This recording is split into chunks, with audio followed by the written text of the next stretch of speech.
right, in this video, I'm going to go over the new floor plan upload feature that we added in the latest version of Cool Calc. In the previous version, if you wanted to do a load calc on a new construction home, you were forced to do a manual takeoff of those plans, and then you had to input each of those dimensions via our text input feature that we had in the legacy version of Cool Calc. So now we've added a floor plan upload feature, which is more of a graphical experience that is much, much easier for new construction. So to get started, you just want to click on the floor plan upload and then upload a copy of your first floor that you want to trace in Cool Calc. In this case, it's a basement floor plan that I'm uploading. We accept PDFs, images, it really doesn't matter. We'll accept almost any format, but you do have to scale it because it's not a standardized file where we know the scale of it and it's more of an image. We do need to scale it. So this tooltip pops up explaining how to do that. Essentially, you're just double clicking on the beginning of any wall and then double clicking on the end of that wall, hitting confirm. If you don't like or you messed up on the line, you can click restart. Once you're happy with it, you click confirm, and then you just enter the dimensions of that wall off the floor plans. If there's no dimensions, sometimes you can trace a doorway. Doorways are often standardized at 36 inches or 30 inches, and you can use that to set the scale. We also don't know the orientation, so we need to set the orientation. In this case, south is up in this drawing, so I'm going to put it at 180 degrees and set that orientation. Next, there's a tooltip saying what to do. Click the wall icon to start tracing the walls. And you'll notice this throughout Cool Calc. We take a very guided approach. You saw in the last couple steps, it explained what to do. It's continuing that process here. We try to really design this software to not require any training and to be very guided. And that's a common theme you'll see throughout this entire application. So to draw, it's pretty intuitive. You just click around and draw or trace the outline by clicking on the corners. It does snap to pretty much 90-degree angles in a lot of cases to make it a little bit easier. And then to close the polygon, just click back on the original point. If you're doing block load, you really only have to trace the exterior of the home, but if you're doing room by room, you're going to want to trace the interior. This basement's wide open. I'm going to leave it as is. We've added some shortcuts as well for adding glass and doors to the home. So in the previous version of Cool Calc, we would just automatically add 15% glass to all the above grade stories and 10% glass to all the below grade stories. And you could go in and you could edit it. A lot of people didn't realize that you could go and have full control over the window, so we get a lot of tickets around it. And oftentimes people also didn't like seeing all these windows on their final report that they don't recall adding. So we tried to take a hybrid approach with this application, and we did create some standard quick selections here that you can choose between a small, standard, large, single glass door, double glass door. Same thing for doors. You can choose between a single door and double door. You can also add custom windows as well, but for most cases, we felt that these would do well. So if I wanted to add, for example, a double sliding glass door there, I could, and I can add a couple standard windows. You'll see when you go to add windows, the walls become somewhat opaque so you can see through and actually just drop them over where they are on the floor plan below. When you're done, just click stop, and then you can proceed on to the next level. To proceed on to the next level, you just want to click the icon in the bottom right corner and then proceed to level 1. It will give you a validation warning if you just forget to add windows or doors. In this case, I didn't add any exterior doors. That's okay. I don't have any in this basement level. I'm just going to click proceed to level 1. For level 1, I'm just going to continue uploading the floor plan for the first floor. And you'll see this tooltip in the right-hand corner that refers to aligning the floor plan. You'll see that the first floor didn't come in perfectly over the basement floor. So this gray line is the outline of the basement that I just traced, and then this background is the new one. So not every floor plan is set with the center exactly the same. So it's pretty common that they're not going to come in and align, but no problem. You just click this align tool, and then you can move the background to align it. And once you're happy with that, oops, once you're happy with the alignment, just click it to lock it in.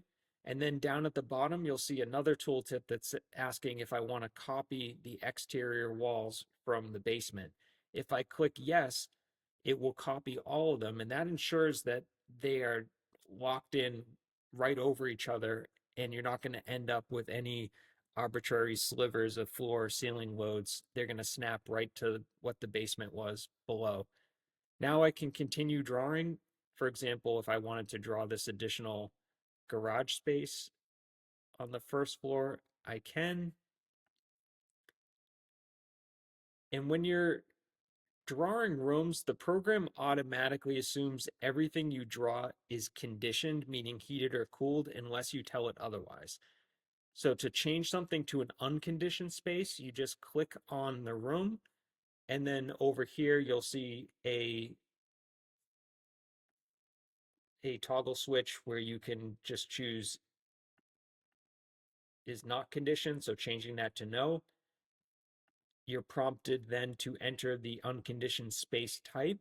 I'm going to pick garage under living space. You'll see that the temperatures are automatically set for that garage space based on the area of the country that I'm in. I hit save, and this grays out. It also automatically changes these walls to partition walls instead of outside walls. If I want to draw the interior rooms, I can then trace over all of these interior rooms. Usually don't have to trace closets. You can make those, if they're just a small closet in a room, just make them part of the room itself. If there's if there's an actual door on a room, you want to trace the room as a closed room.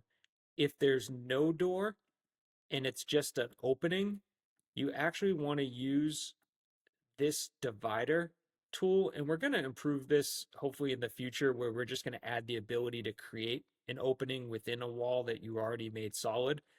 But this is important to do it this way and not make these as solid walls when they're actually are open, and that will make sense a little bit later when we do duct design.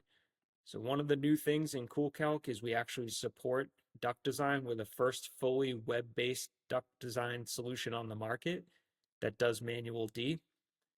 And it's important for us to have a free airway path in order to properly do all of our return air balancing. And that's why it's important for us to have these openings be dashed lines and not solid lines if they're not actual walls. You can carve up spaces. Like in this case, I want to carve up this great room area into a separate room. I also want to adjust that. And I want to carve up this kitchen and eating area as well. When you're done and you don't need the background anymore for reference, you can actually hide it by clicking this layer icon and hiding the background. You can go in and you can name all these rooms if you'd like to do that. And you can also specify the internal loads in the space. So that's important. Don't forget to do that. You're going to want to add internal loads, especially for things like laundry rooms, kitchens, living rooms, and some of the bedrooms.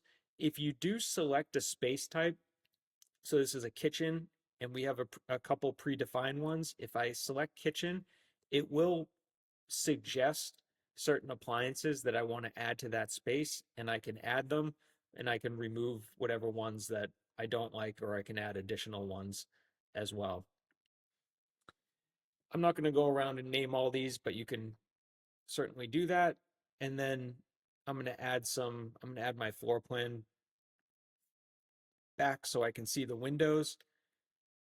And I'm going to add some custom windows that we'll say are 2 feet. Uh, we'll do them as 3 feet, 6 inches high by 2 feet, 8 inches high, or wide, I should say. So I'm just going to go around and drop all these windows. You can keep clicking. If they're all the same size window, you can just go around the entire space and do that.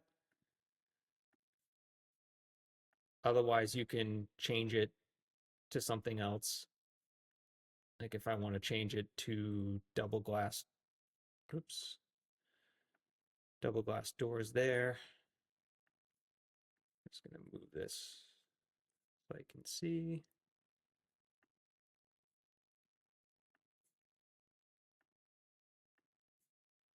And we'll add a small window in this bathroom. And we'll add some double doors in the front here. All right, so that's about as quick as it is to go around and trace the first floor. Then you can proceed when you're done to the second floor. And I'm not going to bother showing you that. It's the same process as you go. I'm just going to skip over that floor plan for now. I'll just copy the first floor and go from there. We do ask you to trace the attic space in this program just because we do need to detect ceiling areas.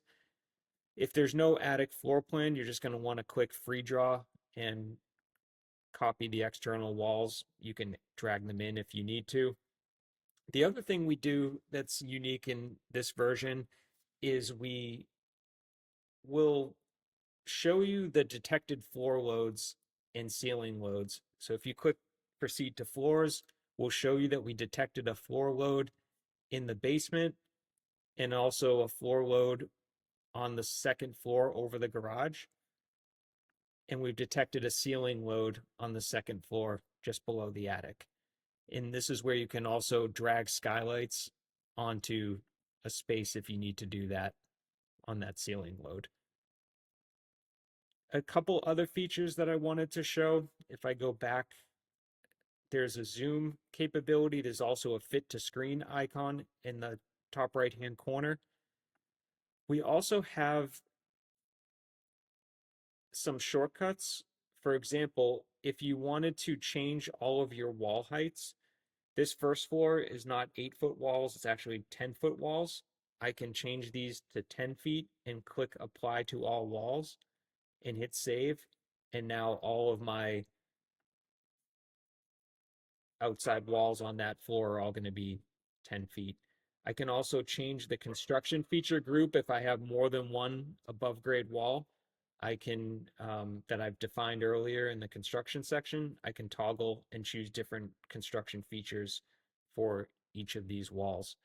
If you click on a window, you can edit things like insect screens, overhangs, internal shading, or you can leave the defaults on those. That's it for the floor plan overview. I'll show some of the other features in some upcoming videos. Thank you.